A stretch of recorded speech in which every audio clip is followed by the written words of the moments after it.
You're listening to the We Are Libertarians Podcast Network. Find all of our shows at wearelibertarians.com. You're listening to the We Are Libertarians Network. Learn more at wearelibertarians.com.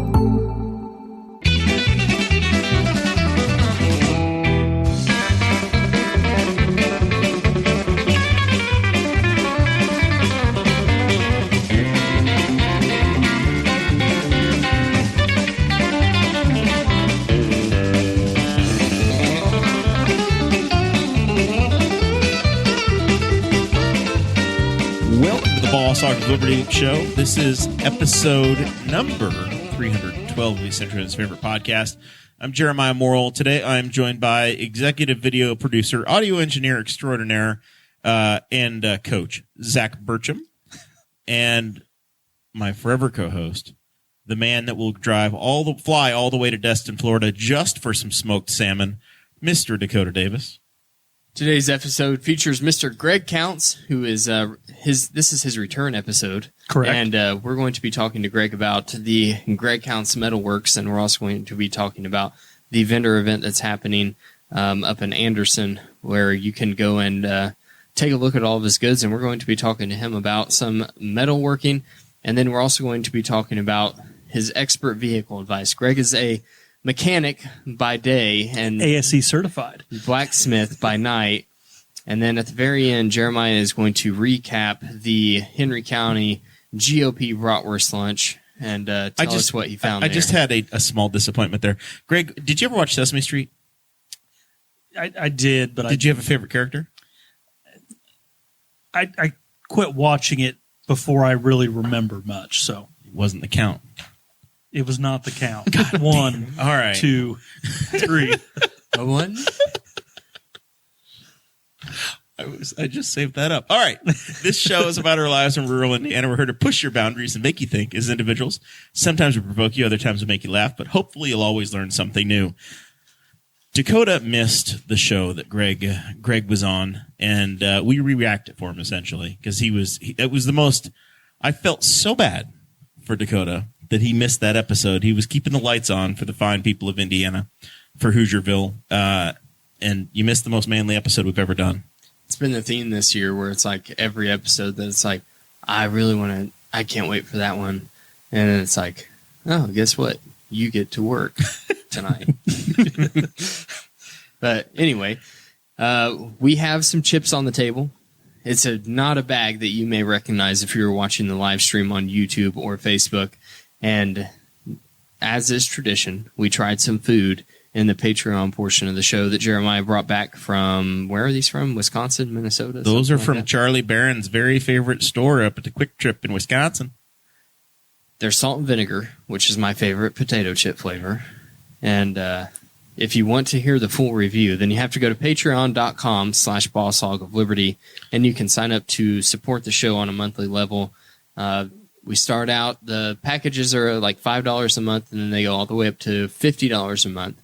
And we give you a certain select amount of benefits as you sign up at any level. You get show notes before the show starts. You get access to our Facebook group.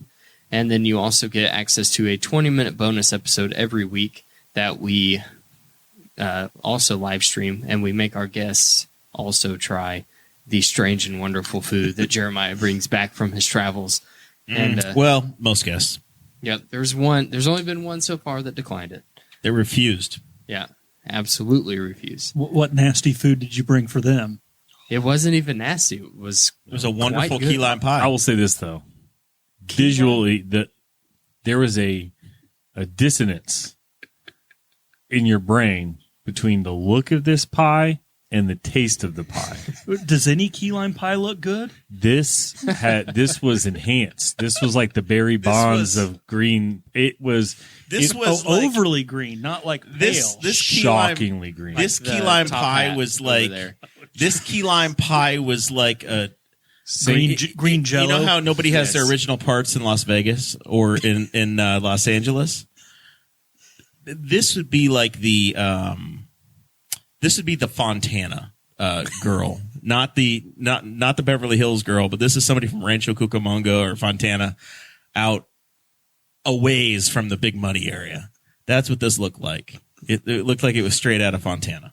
If you want to hear what that's all about, you want to hear us talk about it, you can even still see the video. It is still available. Then you can go to patreon.com/BossHogOfLiberty, and you will get access to all of that content.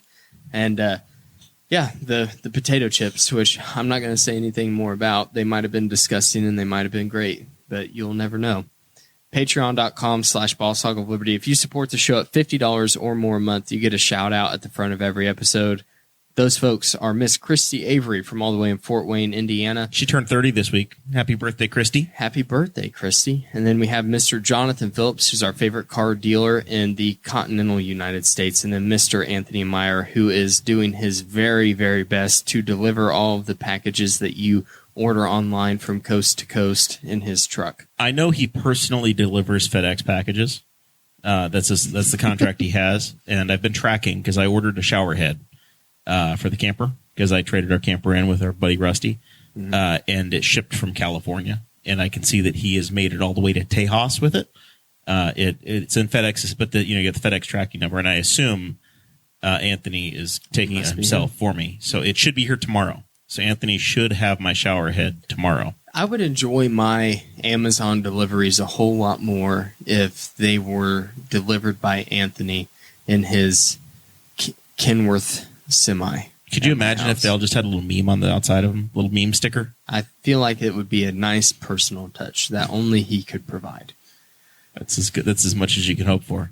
We also have merchandise. You can send us an email at Dakota or Jeremiah at BossHogOfLiberty.com. You can also send us messages on Facebook or just get a hold of us any way that you want to, and we will get you hooked up with your T-shirts, If you need sweatshirts, Zach, you can long page him. sleeves. He still carries his pager. Or you can send him carrier pigeon. He's Class of 87 at yahoo.com. I had a pager once. Of course you did. Pager. Who was it from GTE? Who's No, your carrier? it wasn't even actually. It wasn't like mine. I was a Sheriff's Department Explorer back in the day, and what was that? it was like, It was the Junior Rangers. yeah, kind of thing, but with the Sheriff's Department. So did Harold need you at any moment? So he had to have he could text I you? don't know. Like we worked a lot of fairs If and there's stuff. We'd help them out if you for get the fairs. number 3, it means come now. I don't think the Sheriff's Department had them. I don't remember who had the number even. It was just like, yeah, I don't even know why I had it. I had a pager for a minute. That was because my phone was still wired into my truck. Back in the day when your cell phone couldn't leave the vehicle, it had to be plugged in at all times. So Greg Kountz is back, Dakota. Well, this is my first time with Greg, as we've discussed already. Greg meet Dakota. Dakota meet Greg.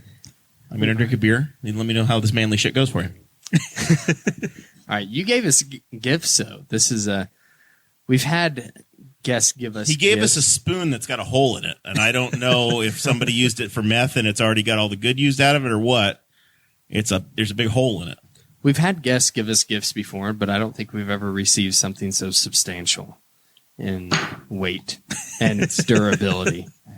I feel like I could chuck it through the window and it would be fine. You should never need another bottle opener again. That's what I like to hear. I'm going to take this down to our rebar plant and get it blasted and epoxy coated.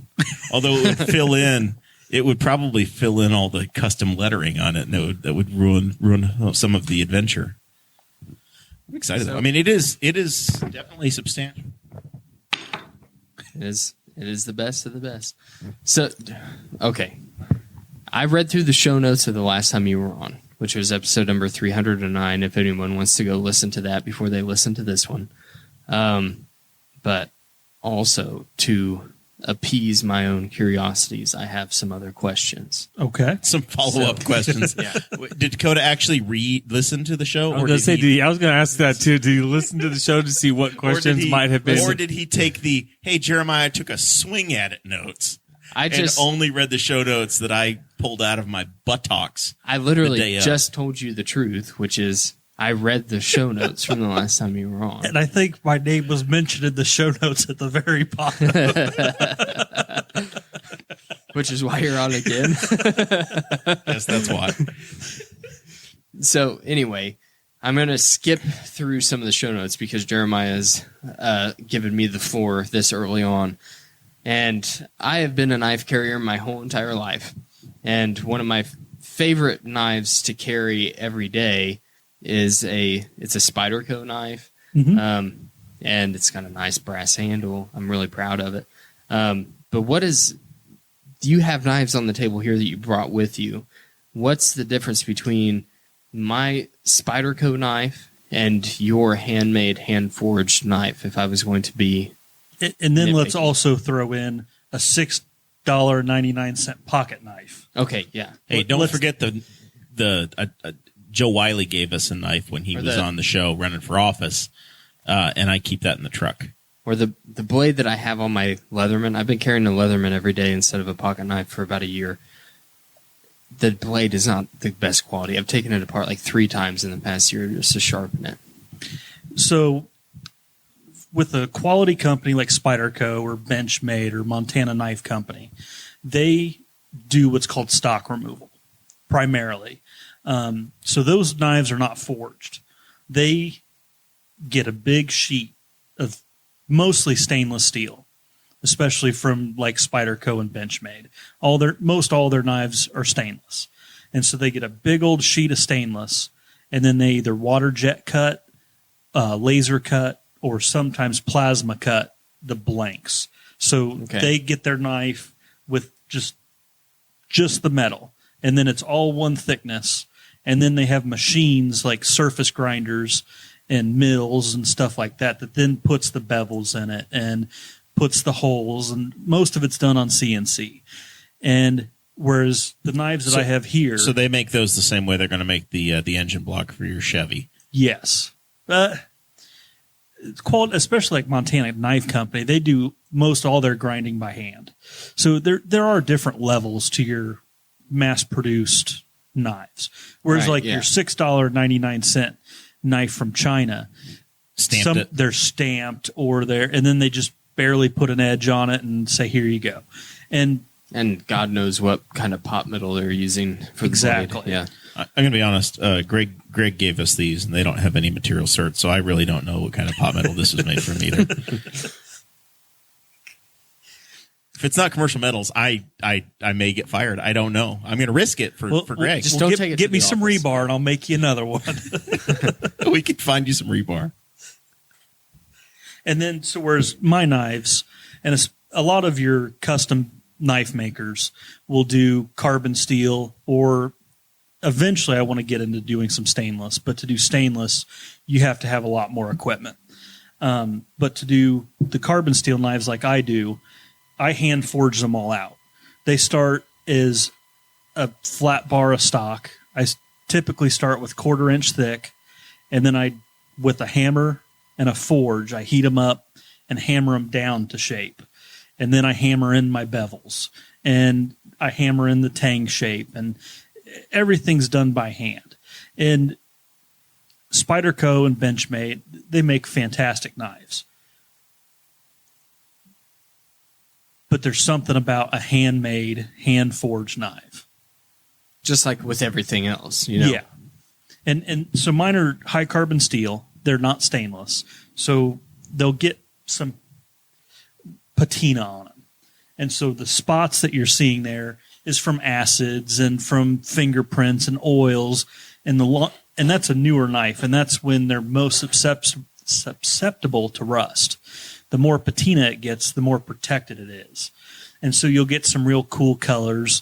And like especially with hand-forged knives and stuff, then you can get into your Damascus and your sand mai. And there's guys doing copper mai and just some amazing stuff with pattern welds and stuff like that.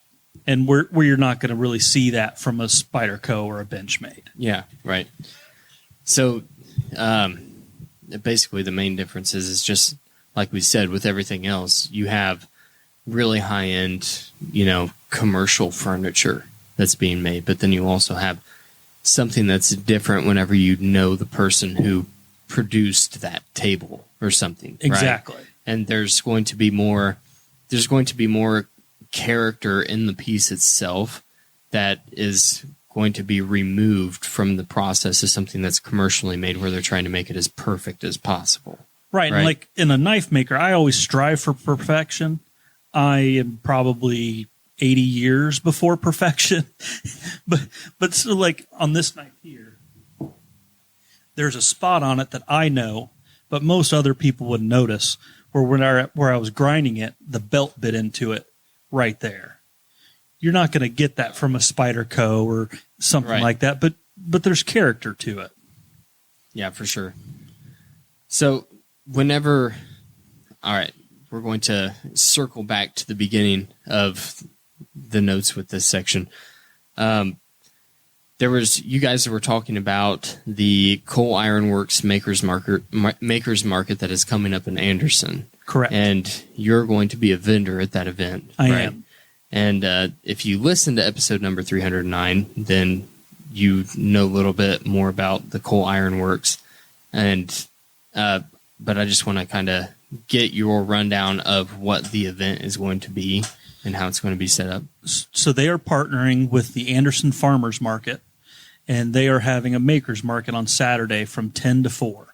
And it's going to be at their facility in Anderson on Meridian Street. But what's cool about it, so there's going to be, I believe, 13 different vendors. There's a knife maker, there's leather workers, there's flower people. There's so many different There's makers. Yes, and I actually have a list of some of the makers, so maybe here in a bit I'll grab my phone and I'll pull that up. But what's cool about this event also is their school is going to be open. And I know Francis, who was on show 309 with me, he's going to be running people through a $5 bottle opener. So you can go there, pay them $5, and they provide the steel. And then Francis, it's a different style than that. Okay. You cannot make that substantial. You cannot make that bottle opener in 5 minutes. This seems a little intense. The 4 bottle openers that I made it took me 4 hours last night. Oh, okay. Or not 4 hours, 2 hours. I misspoke. Last night he spent 19 man hours per bottle opener making these. Last night. Yeah, last night. Yes. I started at 9:30. But so he's going to be making or helping you make a bottle opener. And I know they have a few other items as well. I don't know exactly which items, but I think there's 3 or 4 different items. The bottle opener's the least expensive, and I think it goes up to about $40. But you can actually go, and they will help you make something. And they've got a really cool school set up there where they do classes. And this is kind of an open house type deal, so you can actually see what they do. It's the best opportunity to get your feet wet. Yes. And to get the exposure to it, because in December there's a much bigger event that's much more involved. Correct. More of a commitment. Yes. But this is a walk-in, event. a little bit more casual, and if it's something that sparks a flame for you, then this is the perfect time to go do it. Yeah. And I know on the notes it's there, but I set up a lot here at the Newcastle's Farmers Market, and I talked to more moms with teenage boys that are destructive somewhat that ask me if they can come work with me or where can they learn. And this would be a great opportunity to take your 12, 13-year-old boy that just loves hammers and beating the crap out of stuff. Yeah, I'd looked up in preparation for the show tonight. I looked up the Makers Market, and they had a twist forged bracelet that you can make. Okay, yep. A bottle opener, and then he also had a forged and ground railroad spike knife. Okay, I figured the knife was on there, but I wasn't sure. I've seen those before. They're really cool. They are. They're a great starting point. Let's see here. So, do you follow or have you ever watched Jimmy DiResta? Yes. Okay. And now Jimmy, he uses Coal Iron Works products. Oh, no kidding. Mm-hmm. Really? That's really cool. He's actually a good friend of theirs and has been there several times doing projects with them. In Anderson? Uh-huh. Oh, I had no idea. You would be shocked at the people that come to see them in Anderson. Their customer list is pretty much the who's who. For knife makers, very much so. Yeah, I've been watching DiResta for a long time, so that would be really cool. Now, the next time he's in Anderson, if I could get him on this podcast, that would be a dream. He'll possibly be at their thing in December. All right, I won't tell anybody. No one. This is be a secret between me and you. It- It wouldn't surprise. It wouldn't surprise me if he was there. Wow, that's really cool, huh? Yeah, it's called the Makers Market, and his thing is the makers and I Yep. make and everything. So I wondered if there was any kind of connection there. Well, and I know you're a fan of Forged in Fire. On the show, their presses are used. And Yeah. if you'll notice, when the contestants go home, probably about 75% of those contestants use their product. David Baker has a press from them. So does Jason Knight. Jason might have two. Okay, So that's really cool. They are the who's who for knife makers. Wow, huh? That's really awesome. I had no idea. Yep. That's really cool. I'm still just trying to figure out how much steel they use in a year. A lot. Are you just trying to get in and see if you can sell them some? Sell to MoFab. Yeah. Interesting. I don't know if y'all want to deal with deformed rebar to start with, though. So you talked a little bit about the Henry County Farmers Market. I've seen you set up there. My wife sets up there, and we have friends that set up there as well. So just kind of I know there's a lot of foot traffic that goes through there. What kind of a demand is there for products like this? It comes and goes. With the farmers market here at Newcastle, it's very produce heavy, and there's some great produce suppliers here at this market. And Is one of those a good tomato knife? they're all good tomato knives. What do you mean? Every single one of them are. But and before it was always just one half of the 1400 Plaza. Well, this year they expanded to the other half, and that's not caused issues, but that you can notice the traffic on one side to the other, because I think the maker part is very new for the farmers market here in town this year, and it'll catch up. And I've had great weeks, but then I've had bad weeks, so it just depends. And that's one reason why I've not been making that many knives lately. I've been one of my passions is cooking, especially outdoor cooking. So what I've really started doing recently is just doing a lot more like fire iron sets and squirrel cooker sets and tripods and steak flippers. And What's a squirrel cooker set? He's got everything but the gun for the squirrel cook. You've got the squirrel skinning knife, and then you've got the squirrel cooking apparatus here. So he's brought, for those, this is a podcast, so I'm going to try to explain. Greg has brought in a tripod setup. Oh, it's not a tripod. It's the you're going to drive a stake into the ground, and then you're going to use this as a spit and stretch a squirrel over. Well, it's called a squirrel cooker because this was a style way back in the 1700s of what somebody would use, and you're not always going to kill a deer, but you can find a squirrel. So this is what's called a squirrel cooker here. But the way I made it, I also made it as what's called a trekker set. So you could put this on the outside of a backpack it's a little heavy to go like true backcountry, but if you're staying semi-local or something like that, then this would be a great set. So there's this could be used as a fire poker or whatever, but then you can also just quickly turn it into a galley pole, hang pots from, or do stuff like that. So I try and do versatile items for outdoor cooking. Okay, yeah, that's really cool. What else you got over here for me to look at? We just need to do a live show from the farmers market one week. I've thought about it because, like, whenever Audrey is set up at the farmer's market and I'm not camping, then I'm usually just there hanging out with Jackson as he plays around in the arts park. I've been like, I could just walk to the studio and grab the H6 and a microphone and go talk to people if I wanted to. Let us know how Audrey's sales are if you're immediately asking people questions and then they walk up to her booth. Oh, no, I would walk to the other booth. He would go to the competition and drive them away. Yeah. You know that weird guy never bothers the lady that sells cups. Yeah. That's the place to go to. And then this is my fire iron set.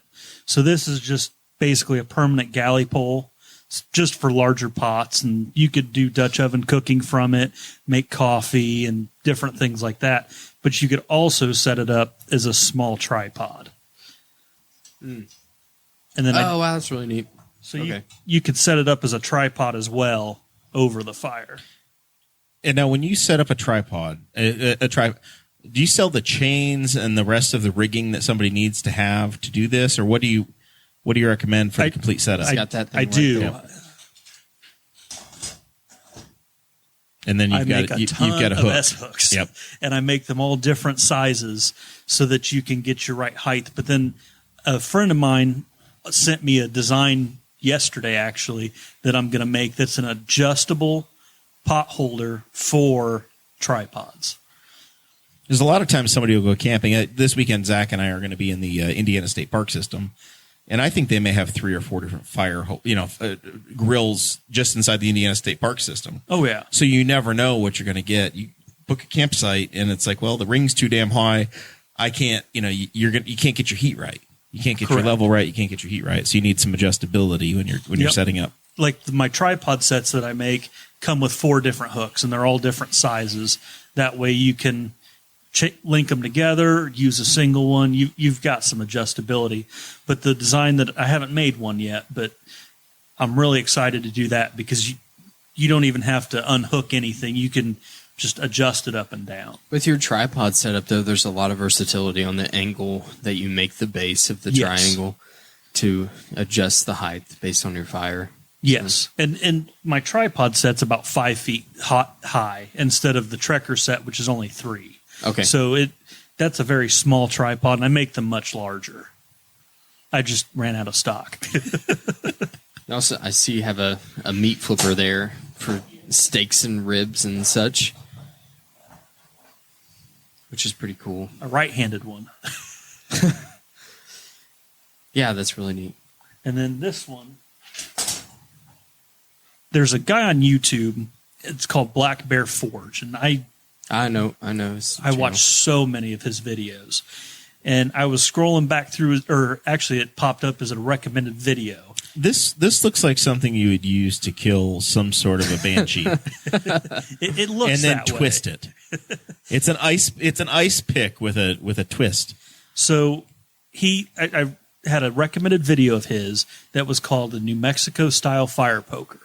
Well, I lived in New Mexico for 2 years. My brother's been in New Mexico for over 10. So I was like, ooh, I'm going to watch that video. And so I watched the video, and I had never done a twist with flat bar.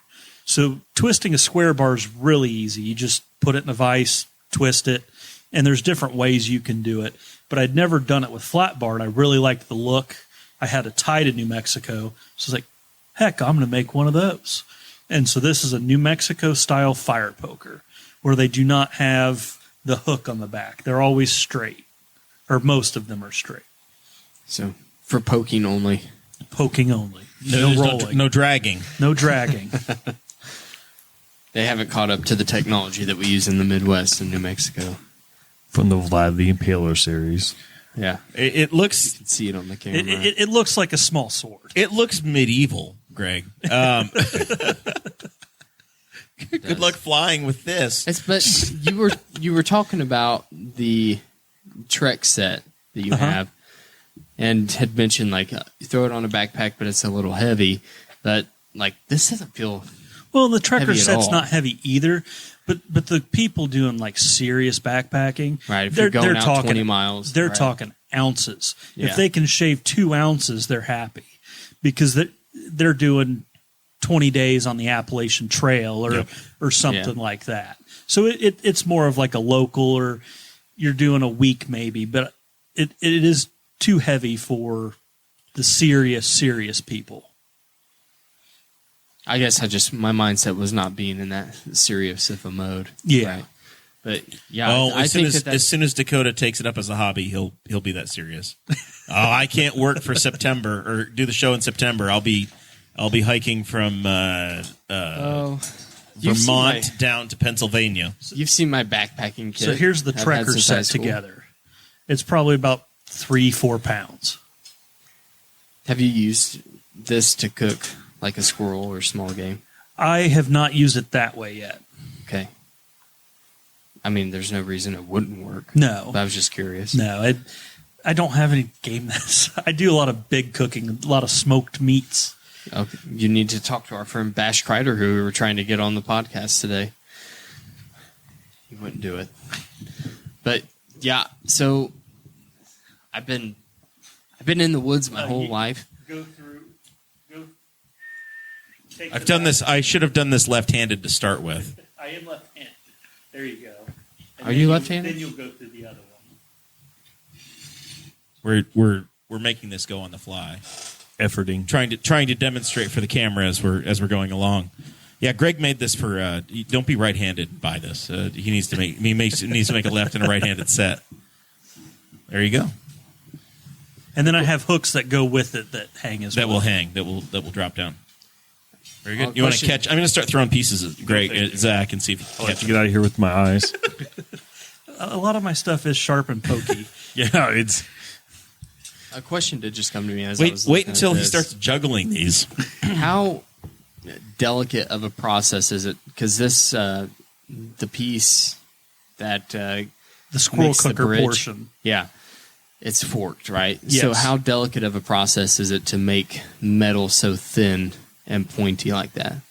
It gets tough. So Okay. if your forge is too hot, especially if I use gas, but if you're using coal, you can burn steel up really easily.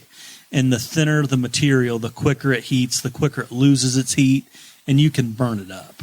So the coal gets hotter than the gas? Correct. Oh, okay. But with gas, you get more area. Coal is a much smaller area, but it's also insulated. All your fire is at the very bottom, and then there's more coal on top, so all that heat's held in. Propane or natural gas? I use propane and propane accessories. Taste the meat, not the heat. I have another. Propane on sale this weekend, by the way, at I think everywhere. $2.50 a unit. I assume per gallon At the Myers? At the Myers Furniture and Appliance. Really? It is. I Go have, see. Go Get get some propane. Go see my cousin Teresa. She'll be selling it. I have another YouTube video that I need to ask about. Well, that's Or not- great. not a Great video. podcast content. But instead a Hey, a did you see channel. this video from somebody else on the internet? His name's Torbjorn Amon. I've seen a video or two of his. Okay, yeah, he's got a really cool channel that you should check out. It's all blacksmithing. I watch a a lot lot of blacksmithing. I watch a lot of blacksmithing. I and watch cars a lot and- of metal casting too. Like those are the I types would of love to videos I get go into to sleep that. to at night. Is just like someone making a knife or stuff like this, but there's no talking Well- over it. Have you seen any video from Will Stelter No, I haven't. or Alex Steele? Alex Steele, yeah, I watched So him. Will used to work for Alec, and Will was actually in Anderson this week making a knife. This is crazy. I didn't know any of these people that I watch on YouTube. Like so, Jimmy DeResta. I have an ice pick from him, and I also have his do-it-yourself DeResta knife, where you can make. Like he sends you the knife blank, Mhm. and then you make the handle and stuff. Yeah. I have all that. I have both of those things that I bought from Jimmy DeResta, and he's been to 30 minutes away from my house multiple times, which is kind of. If you blowing my only mind. knew how many celebrities drive right through Spiceland on I-70 every week. I mean, all of them. Well, I remember seeing Neil Peart on Spiceland Pike. That's significantly better than 70. He used to visit here and ride his bike down Spiceland Pike because nobody here would knew who he was. No knew or had a clue. So, do you see an increase, or are you anticipating an increase as hunting season's coming along, deer season's coming along? Very much so. You're going to see some more folks for skinning and for field dressing. Yeah, I definitely need to get the ball rolling on some more hunting knives before. And then also, hunting season also falls close to the holidays. And a Stocking custom stuff knife for is Christmas. it's perfect for the guy in your life that hunts or cooks and I do hunting knives, but I'm not a big hunter. I mean, I'll go, but cooking is I love to cook, and so most of my knives are tailored that way. Like I've got a petty knife here as well as a chef's knife. And that's just what I use. So, because I'll be honest, I don't even carry a knife anymore. For years, I was a pocket knife guy. But as a mechanic, I have so much other crap to put in my pockets that it was like, why carry a knife when I don't use it? I'd rather have a screwdriver than a knife. So you can open a box with a screwdriver too, can't you? You would be shocked at what you can open a box with.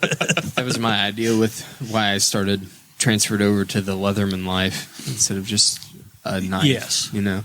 So tell me about the mechanic side, Greg. You've been a professional mechanic type for quite some time. Quite some time. And I thought, well, heck, while he's going to be here on the show, my favorite thing is to get mechanics to tell me, hey, what cars should people be buying and what should they be staying the hell away from? This is one of my favorite questions. And when they're starting to look at stuff, say, hey, oh yeah, this is fine. You know, this is the kind of thing you want to do. And this is what you want to stay the hell away from. I assume you generally steer people towards imported German cars and say this is what you should definitely buy. Those AMG Mercedes with the hand-built motors, I hear those are nice. Or the BMW V8s that with the Vanos. I just saw I saw an Instagram post from a guy, and this is the perfect example. Used BMW 740iL. And it was like a 2000s. He'd say he did the math. He's like, it's a sad day, giving up my 7 Series. He's like, I did the math. It cost me $1.42 or $1.50 a mile. He's like, I drive it 90 miles a day. He's like, it was costing me $150 a day to drive it. He's like, total cost of ownership for this car for him was $110,000, and he bought it used. He's like, I can't honestly say that I could advise buying used 7 Series as your daily driver. And I drive a $300 Toyota. Yeah. So that is the fun thing, is that you take pride in you have 9 colors on the Toyota that's sitting outside. It's only 4 colors if you include the painted paint. All right. What should people be looking at? In all honesty, especially for a used car, if you're trying to save money, you don't have a bunch of money for repairs, Japanese. That's your best bang for your buck.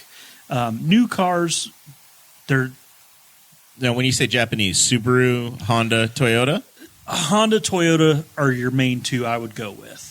When you get Subaru, you can get into some more labor costs with the Boxer engine because it's instead of a V or a straight cylinder, they're opposed. So you have 2 sets of cylinder heads, and like you have to raise the engine up to change the spark plugs. So you can start getting into some more labor costs there, but Subaru does make a great car. We don't... What about the CVT? Okay, that's absolute garbage. CVT, you got to use terms. I know. I just dropped in there quick because I knew I get a continuously variable transmission. So it's like a gearless transmission. It's like a snowmobile. There's no shifting. There's no shifting. And traditionally, like, I don't know of anybody who's got a good one. Nissan does it as well, don't they? Everybody has had one. Or Nissan is one of the most irrelevant car companies that still manage to exist. Yes. Yeah, like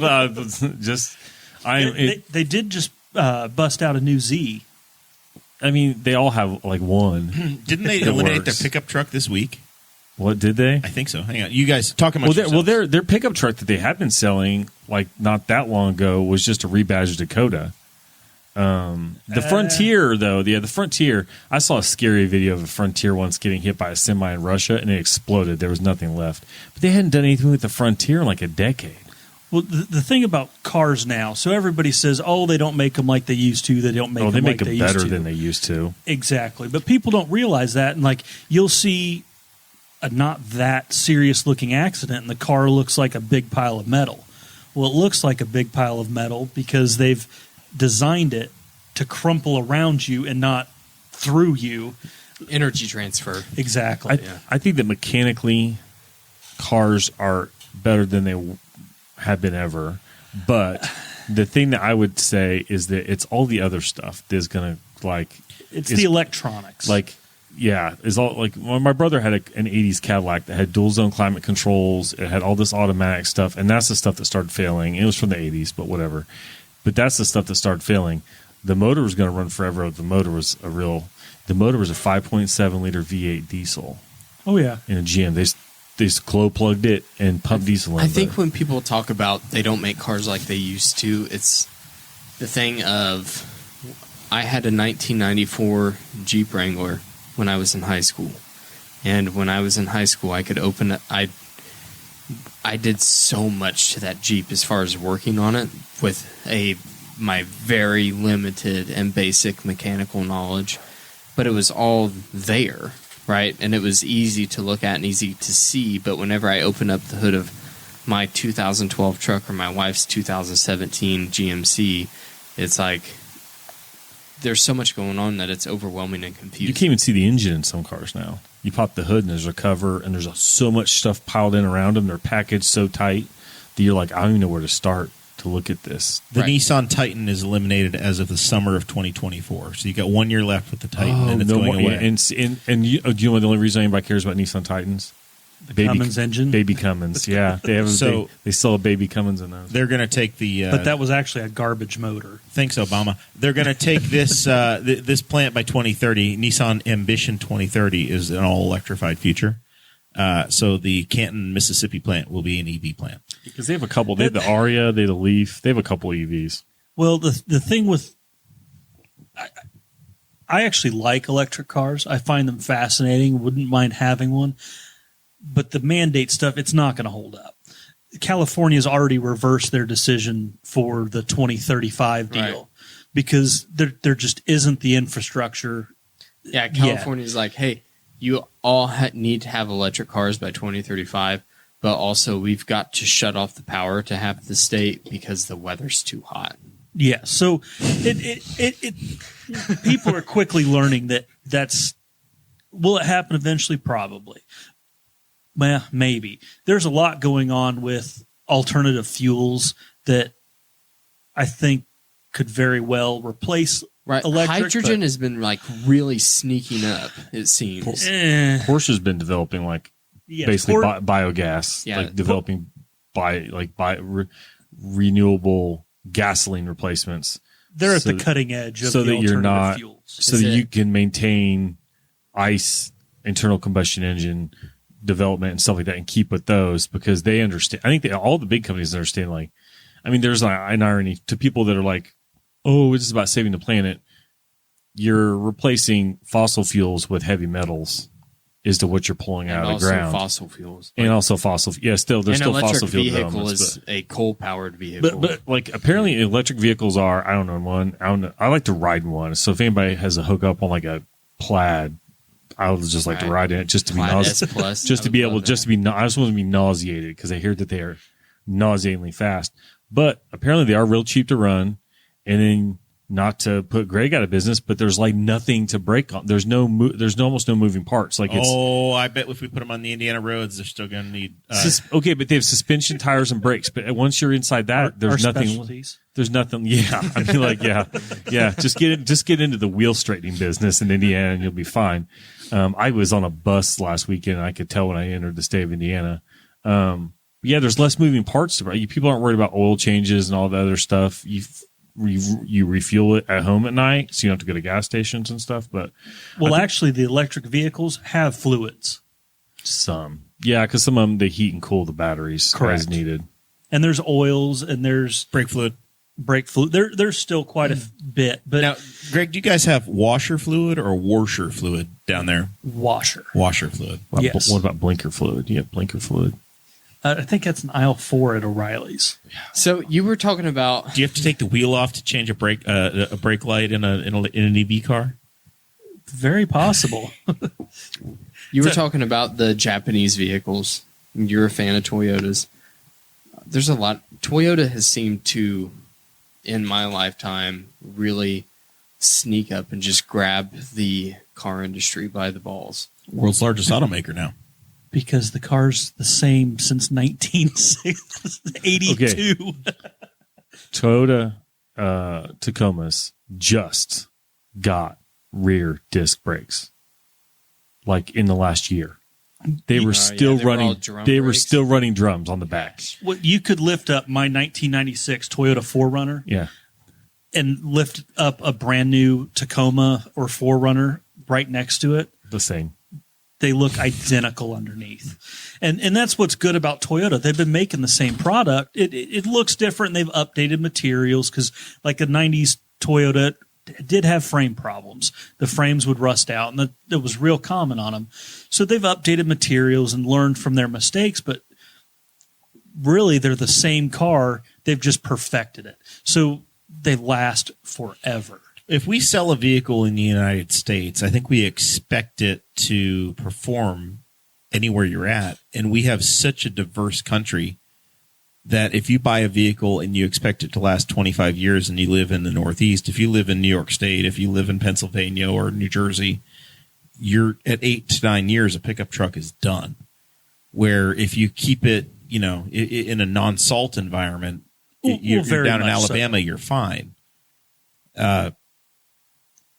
I think we have different views as to how long we expect cars to go and what the useful life of the vehicle is. Yes, and with the newer cars, they are made better. There's a certain car company, Dodge, that is really trying to put independent shops out of business. And there is legislation being worked on called the right to repair. And some of the new companies are making their vehicles so that they have a time limit on them. Like the 2015 Chevy trucks no longer have wireless connectivity because they were using 1G, and that's been phased out. So, and then with Dodge, they came up with this R1234 refrigerant that you have to buy a $15,000 machine in order to service an AC system. And little shops like the one I work for, we can't buy a $15,000 machine. That's never going to qualify. It's never going to. Well, maybe in Newcastle it would. For I was going to say this might be the town it all would of work. the Dodges, but you're not going to buy a $15,000 machine to take care of 12 customers. No, you're not going to have enough. No, and like Dodge has also made it so our Snap-on scan tool that a small shop would have, we cannot talk to anything newer than a 2018 without purchasing a subscription from Dodge in order to scan that vehicle. So the automakers are trying to pull all Dodge the service. or Ram or all of Chrysler? Stellantis. Okay. They're putting walls up to force you back into their network. Yes. Which, sure, okay, makes sense on one front, but on the other front, when you have an economic downturn, and this town when we were kids had 2 GM dealerships. Yeah. Now, if you want to go to a GM shop, you're driving 20 to 25 miles in any direction to get to a GM repair facility. And Anderson or Richmond are the closest ones. I would say that you give it 10, 15 more years. I bet our Dodge dealer was going to eventually struggle as the people. We have a Dodge dealer because we had a Dodge plant, and there are still people that are retirees or worked for a certain amount of time, whatever, and might still they might have a green slip still. But as those people are starting to pass away, families move out of town, I bet our Dodge dealer is going to struggle to stay open as well, because there just won't be the people that are loyal to Dodge that want to buy their Dodges here. I haven't found a good Eagle in many years. It's been a long time since I've been able to find an Eagle. Most listeners won't even know what that is. Well, and like our Dakota, an Eagle was a car. Well, it was really a Mitsubishi. Well, there was the one that was the Intrepid. Yeah, the Intrepid, the Intrepid Concord, base the Vision. There were two: the Vision and the Talon. I think the Talon was a Mitsubishi. Yeah, but the Vision was the Chrysler Concorde. Oh, I hate working on those. I know somebody with one. Concords were sweet when they were new. So back to our conversation of vehicles to buy or not to buy. I'm a huge GM person. The only vehicle I own that's not a GM product is my Toyota. Is the one you drive every day. And so I absolutely love GM, but from any Equinox, any Traverse, any Acadia, they are garbage. They're a little 4-cylinder. Well, powertrain. even the 6-cylinder. Or the 6, yeah. The 6 is actually liter. worse. It's a 3.6 Yeah. liter. It's actually worse than the 4-cylinder. Because a 4-cylinder, all you have when the timing chain jumps, which it will, you can buy ahead and you're back in business. And it gets a lot more expensive with that V6. And it jumped. They're just not good. We may be talking later because I own a 2017 GMC Acadia with That's a a better 3.6 liter. That's a better year. Okay. My You 2011 had me a little worried. our 2011 Enclave, I just pushed down the hill into the back pasture the other day. So after putting 3-cylinder heads on it, I was done. It's over. It's over. Let it go rot. You can only see the tops of the pistons of the vehicle so many times, not by choice, before you get upset, probably. Correct. I've never gotten that far into a car. Japanese vehicles, we were talking before the show, my grandma has a Suzuki that's about to hit 200,000 miles. I think hers is like 178, but yes. Yeah, it's substantial. And it's still a good vehicle. Is that a lot of miles, Zach? Not in my family, it's not. Mine either, but and her You've had car's to still do a lot of work to it, I know. I have, but it's not been anything crazy. The biggest thing we had to do was fix some rust on a cross member. Right. Everything else has been like she was actually just in earlier this week to get rear Brake brakes pads, put on. Yeah. What's the lowest mileage in your fleet, Zach? The Mazda. It's got 200, almost 212. Oh my God. And your highest mileage vehicle? The Excursion's got like 371. I bought it with 364. Yeah. He's got me beat. The Excursion, though. The Excursion was a cheat code. I bought it with 364. Yeah. But it knocked me over. So my cumulative, I have 4 vehicles, and combined I have over 1 million miles all across the 4. Everything's got 200,000 miles. Me as well. Yeah. Got a 92 Dakota. Engine swap, though. Doesn't really count. Although it was running when I pulled the V6 out. And then you had the Mazda. And it's a 2010 Mazda 3. And then I have a 2005 Tahoe, which is on the list of vehicles to own. I think you great. had that when I met you. I've had 15 it or since, 16. I've had it since 07. Zach has never that's- sold a car. I've only got rid of, I technically have gotten rid of 2. One I never actually held the title to. One was a 72 Chevy that was a real piece that was given to me, a bill. It was an insurance bill. And then my wife had a 2001 Volkswagen TDI Beetle with a stick. How many miles did that end up having? 238,000 was Okay. still running fine. It got electrical, like the electrical demons. Oh, It started to they're burn terrible. through ignition switches, and when it burned through ignition switches, I get up in the morning. I didn't have headlights, a defroster, or turn signals or something like that, or wipers. And I would get up in the morning and be ran. So that's when I finally bailed on it. But yeah, that's the only vehicle, and it wasn't mine either. It was my wife's. But yeah. So My expectations for how long a vehicle should last are incredibly hard to hold up to. Well, and Zach you doesn't mentioned know how to trade a car in. No, I don't know. I've only bought. I think I'm weird for being a car guy, and I'm averaging a new car every decade of my life. I bought 4 cars in 40 years, and like I talked to other people, like I'm on my 41st car. I'm like, that's not me. not I'm that guy. probably up in the 40s. Yeah, I'm weird that way. I'm going to work on a list. You guys talk amongst yourselves. I have like 2 columns. I have my cars and I have company cars. And then at some point it's impossible. This will be fun. So someone buys a brand new used car. Greg, what are your top 5 things, I guess, to do to try to get their most out of it? So the first thing they do, and nobody ever does it, take the vehicle to your local mechanic and have them look at it. Here's the key word: before you purchase it. Before you buy. Before you buy it. And we'll do it happily, and we charge $45 typically to check out a vehicle. Now, you might not end up buying that vehicle, but we could also save you thousands of dollars. And a lot of people are like, oh, I bought this used car and it's a piece of crap. I'm going to do lemon law. Lemon law Only on new cars. Only applies to new vehicles. And a lot of people don't realize stuff like that. Like if you buy a used car and you don't get it inspected by a trusted mechanic before, I feel bad for you, but at the same time, it's like all you had to do was call. I'm at 11. 9 that have been mine, and then 2 company cars. I almost own that many right now. But once you push them down the hill, Greg, I don't think it counts anymore. I only have 2 down the hill right now. I think my brother at one point owned that many motorcycles at one time. But yeah, I don't buy stuff.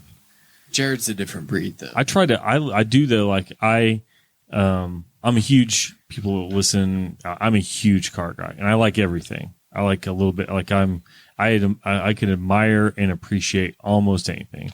And there's some vehicles that I tell people, like Jeremiah's father-in-law just got rid of, in my opinion, one of the greatest cars ever designed. He had a first-gen Lexus LS 400. Fantastic. It's a Toyota product. Fantastic. But it's vehicle. also a Toyota product that's on another level of even being above and beyond a normal Toyota product. Yes. They do have some issues as they get older. I think one of the weirdest things is that it's like the power steering pump uses like brake fluid or something, or the brake reservoir uses. There's a fluid that is not what you think goes into a reservoir. Some of the Lexus products use mineral spirits. And it causes leak issues, whatever. I'm also a big Land Cruiser fan, even though I never even sat in one before. I've sat in one, and they're amazing. And I talked a friend up about Land Cruisers, and he's just like, yeah. And then he got into one that had like 200,000 miles on it and was like 20 years old. And he's like, this is nice.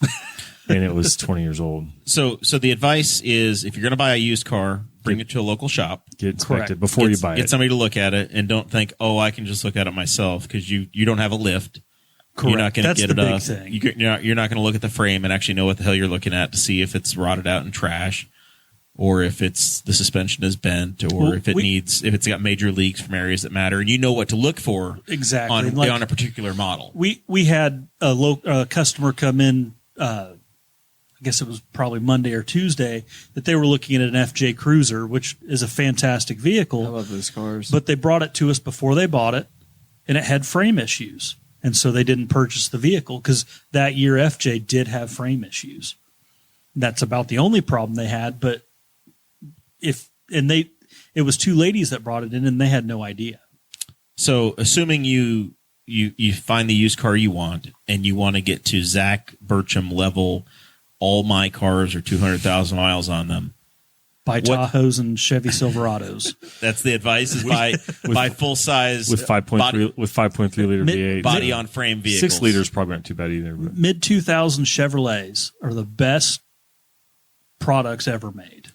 Go get a Chevy that doesn't have active fuel management.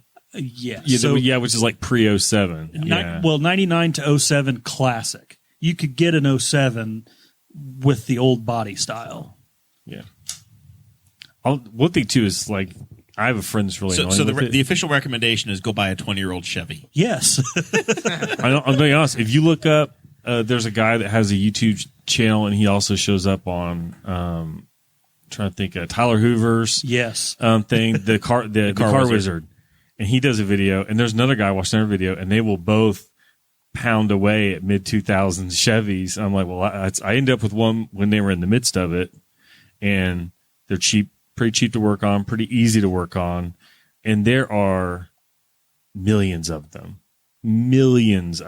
still out there, and so there's parts readily available. You can, like, even we're in a Dodge town, and it's becoming less and less Dodge every year, but it's very rare that I need a part for it that I don't check Advance Auto Parts, and they've already got it in stock. Like, it's just sitting there. There's one issue with mid 2000 Chevys, and that was the brake line material that they used was horrible. So bad so that you can still buy a pre-bent, coated line kit from Chevy. And you can also buy one from the auto parts store that's made of stainless steel. And I've probably done 150 sets of brake line kits. Getting to the rears. What's that? Is it to the rear? Or it's the whole? It's all of them. I think I've just 2 years ago, I had all the brake lines replaced on mine because it blew one, and he was like, took it in there. He's like, yeah, you got like 4 holes in your brake lines. So, and it's a rust belt truck, but so yeah, I've done that, been through that.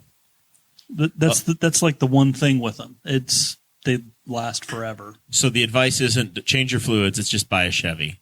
Yes. Well, even on used vehicles, and he might have an opinion on this. If sometimes they'll tell you, like, change the oil. Like I bought the Excursion, and I could ask how long it had been since an oil change. I still went ahead and did one just so I could go through it. I'd never done a diesel oil change, but if you buy a vehicle that's got a bunch of miles on it, and I know transmission specifically, they'll sometimes tell you if it's not acting up, and you don't know when the transmission was last serviced, don't jump on doing it, because sometimes it's being held together by the very gunk that's been left in there. And if you, especially if you do a flush, sometimes they'll say at the most, drop the pan, change the filter, and replace whatever fluid was in the pan, because if you flush it, then it might just go because you just washed away everything that was holding it together. I've read that about like the liquid moly engine flush, where it's like if your vehicle is over 10 years old, like then flushing the engine with a detergent like liquid moly, then you're going to like there's a chance you might get a leak somewhere. Well, you could get a leak somewhere, and actually, like, back to the cars that absolutely suck, liquid moly is a good idea on those, because what kills those cars is deposits and oil passages for the variable valve timing. That's what kills all those. Well, that, and they already have oil consumption issues, so if you run them low on oil, they will also explode. Change your oil. That legitimately keep your oil current and actually know what the level is. More than that, though, too, because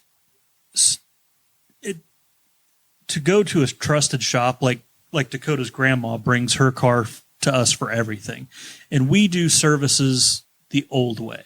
So the owner, Bryson Jeff, has owned service stations back when gas stations had mechanics at them. His dad owned one, he owned one, and when we do an oil change, we check your front end, we check your rear end, we grease every single joint that has a grease cert. We take WD-40 and we lubricate your doors, your latches. We check every fluid in the vehicle. We check every light. Not all shops do that. And like, if you change your oil at home, like when I was growing up, you got under the car, you drain the oil, you change the filter, you put oil in it, and you're done. A true service is going to make your vehicle last much longer. Because you've got eyes on a bunch of other things. Well, that and like product or parts that are on new cars now are not greasable. But as soon as you change that part, typically they have grease certs in them, and that's to prolong the life of that part. And if you don't grease it, that part's not going to last nearly as long as the factory one, because the factory one was meant to not be greased. The part you put on it is meant to be greased, and it's not getting greased. That's interesting. I changed the oil.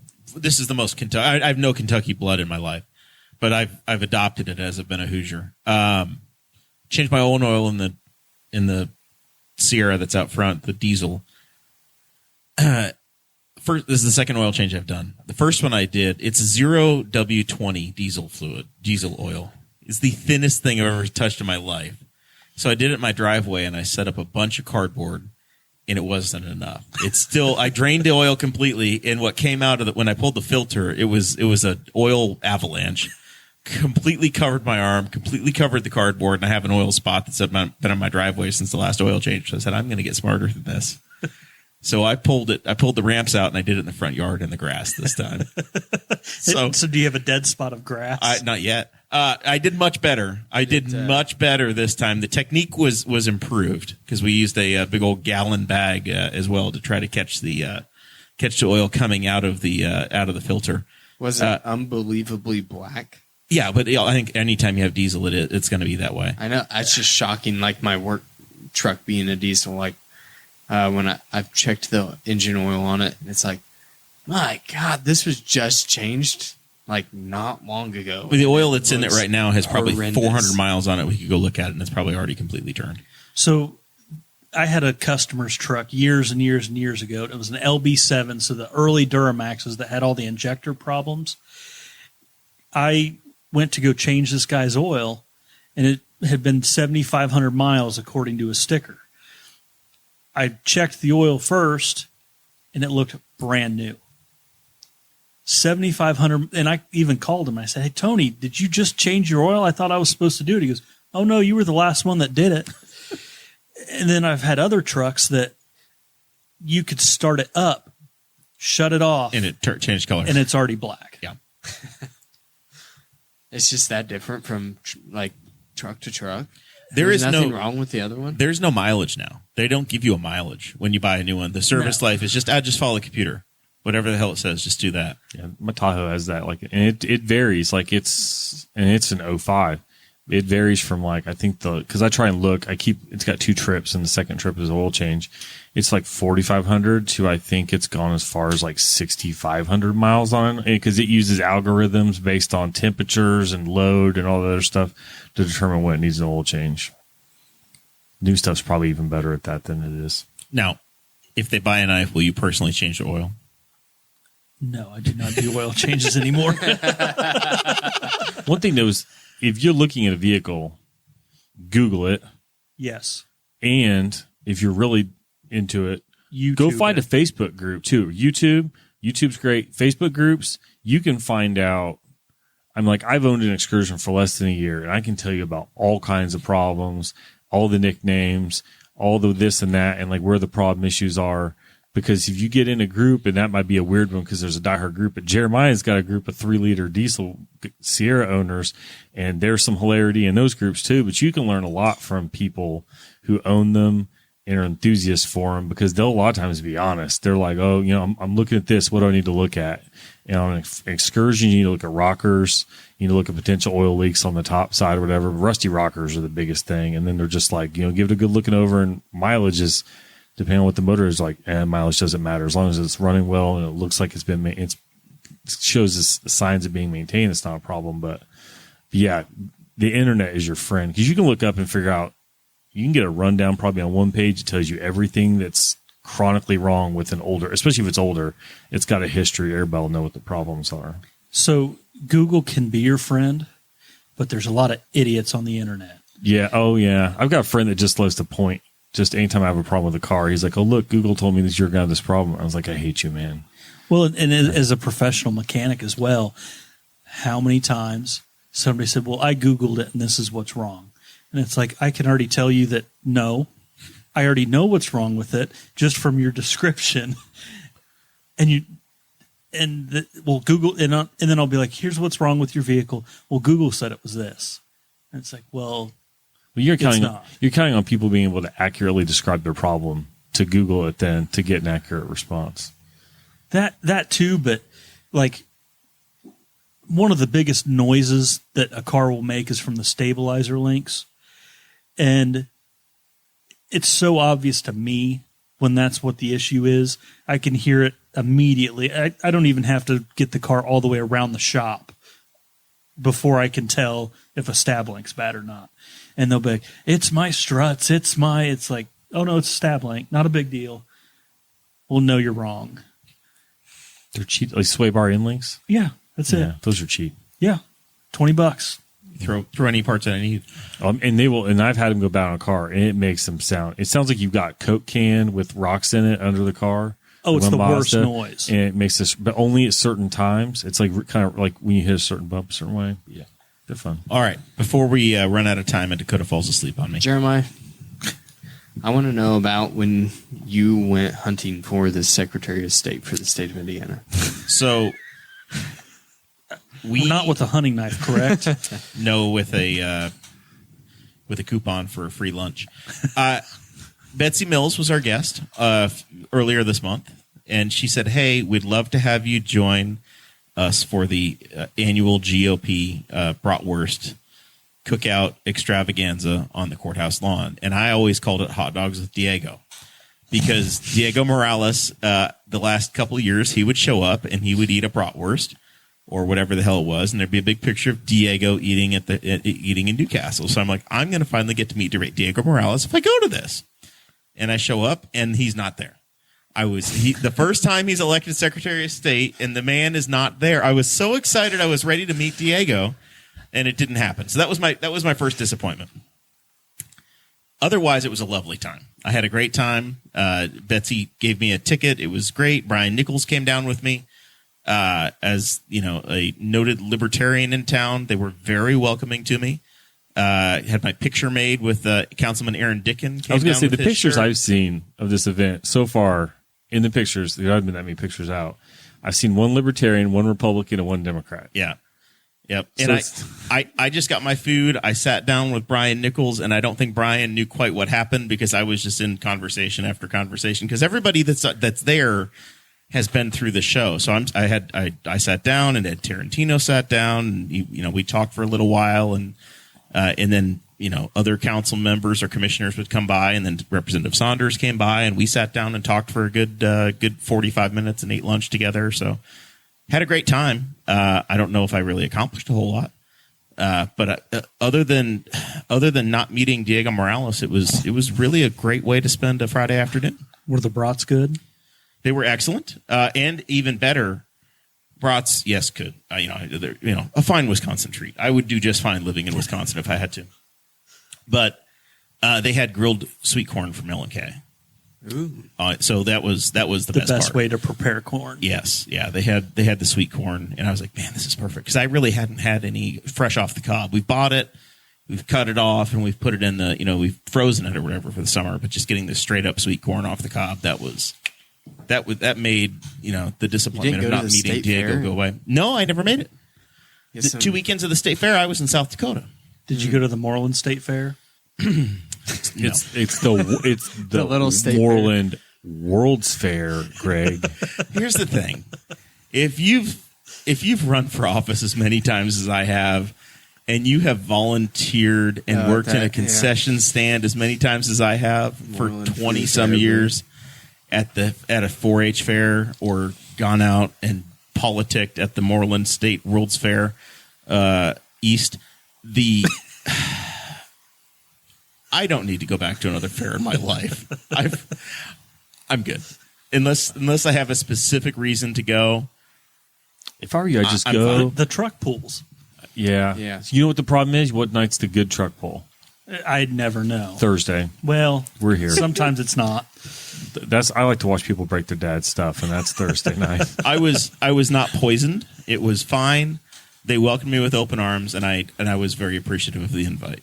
So it was a good time. I don't know if the Democrats have a fundraiser or not.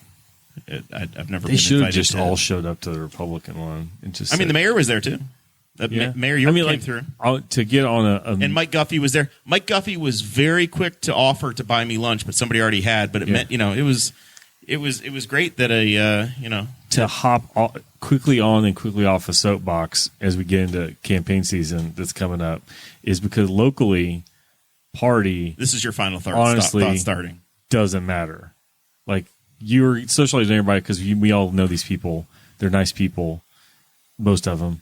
I think there's a handful of people, but I don't label these people due to their party. I label these people due to the way that they've either treated me or people I know or whatever. But yeah, like locally, that kind of event's going to be fun because all those people get along, ultimately.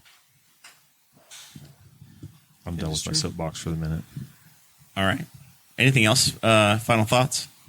No. Where can we come watch your kids run this weekend? They're up at Indiana Wesleyan at the Marion Invitational this weekend, and then probably for most people, Is it really an invitational? If you know you're going, did you have to get invited by Marion?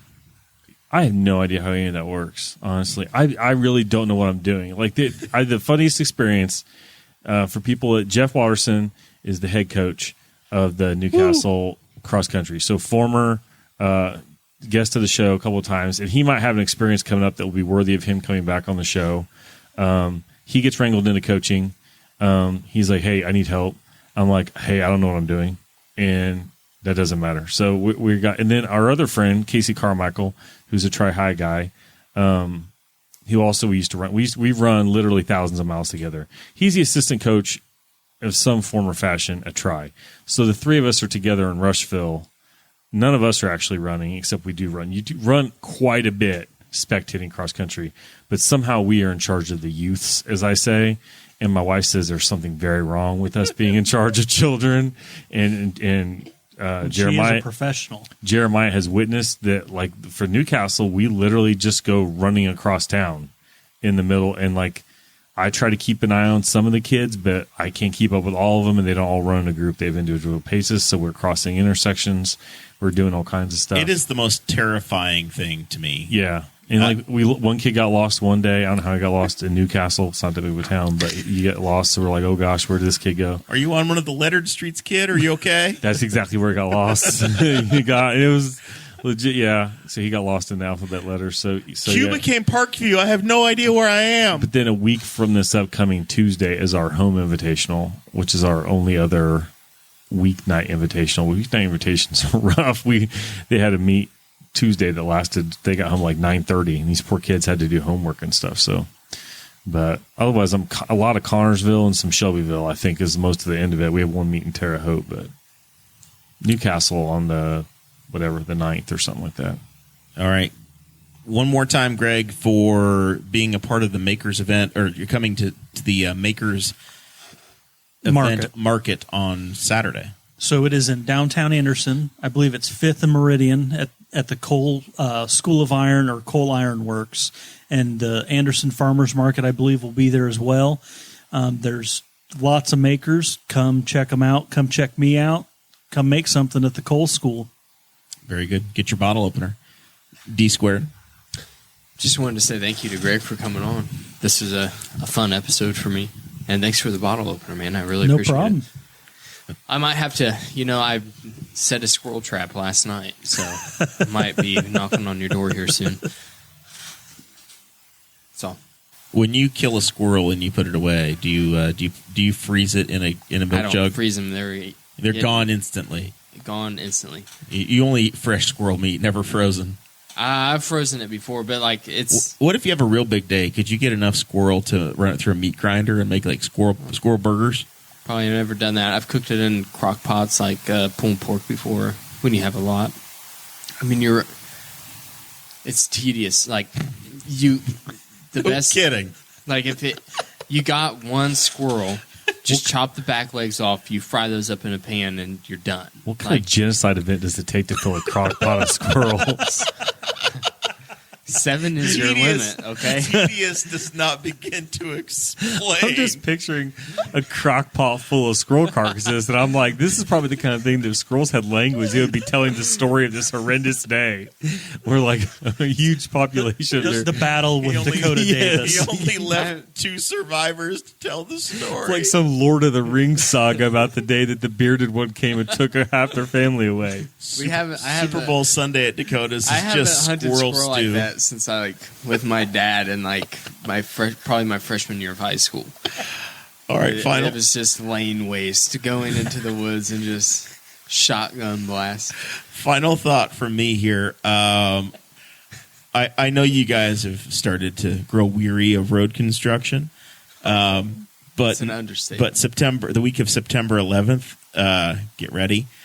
State Road 3 and I-70 are going to have the interchange rebuilt. No. So that week, That's the something ramps we'll never forget.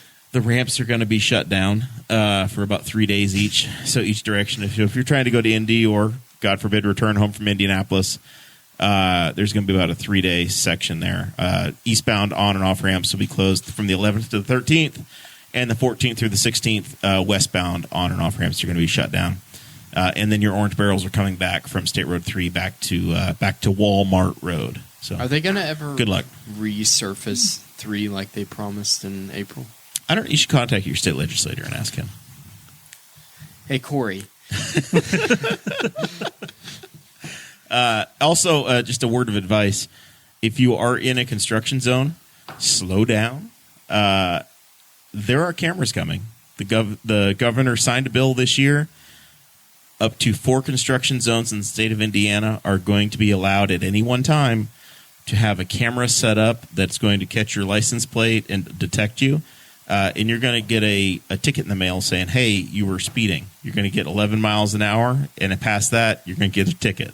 First one's a warning, second one $25, and it's just going to get punitive from there. So if it says 50, set that speed limit to 60 and don't go past it, or else it's going to be it. I heard today that they did a test on 465, and in just a couple hours in the test, they were like guys, we had to damn near turn the computer off. It was melting the wires. Like 4,000 tickets in no time. And they had people doing 6 digits or 6 like 100 and some miles an hour through the construction zone. They'll be able to pay for that road construction in no time. I don't think the money's a problem. It legitimately is a safety deal. Now, will they have warnings? Oh, they're going to have. I think there's going to be a big public relations campaign ahead of time, warning folks that hey, this is coming or whatever. But it's kind of gone under the radar. I'm saying per. Yeah, I've heard nothing. They need a sign up though that says speed being enforced by camera. Yeah. Honestly, almost like the airplane mailing signs. out 800,000 tickets, Right, whatever. yeah. That's great, but that did nothing to make that construction zone safer. Well, that point is that I think if it catches the commuter class for a week or two, and they slow down I-70 in Greenfield for they do it there for a week, and then they take the equipment and they move it to I-65 or they move it to 465. I think their intention is that they're going to be capped out at 4 sites in the state, but they might move it around. So there might be 1 or 2 of them down in Louisville, 1 or 2 up in Chesterton, the region. So you're and saying there's a chance, and a couple in central Indiana, but they're going to be mobile, so they can just set it up for a couple of days and ding you, and then that people learn their lesson and they run away. I'm in the commuter group, man. We'll find a way. I don't honestly. We don't. I do not drive. I try not to drive recklessly. I did. I did not. I was not lying. I followed a state policeman all the way home yesterday. Yeah, yesterday, and he was doing 68 and 55 in a construction zone. That's my issue in construction zones. I try to follow the speed limit, but a lot of times you can't. Yeah. I've griped before about construction zones in the state. I hope they get better under control. But I'm just telling you, don't loan your car out because if it's registered to you, the ticket's coming to your house. Oh, I think my wife got pulled over one time because she was driving my car through a town that I don't rip through. That you've had a history. But when I came back from COVID, I had to get off 70 every day at Greenfield anyway, so I would go through Kennard. And she rolled through Kennard at a different time and got pulled over by the Kennard cop, boom, like that. I think it's because he'd seen me come through town and recognized the car. With that, we say thank you guys so very much for being a part of the show. We will catch you next Thursday.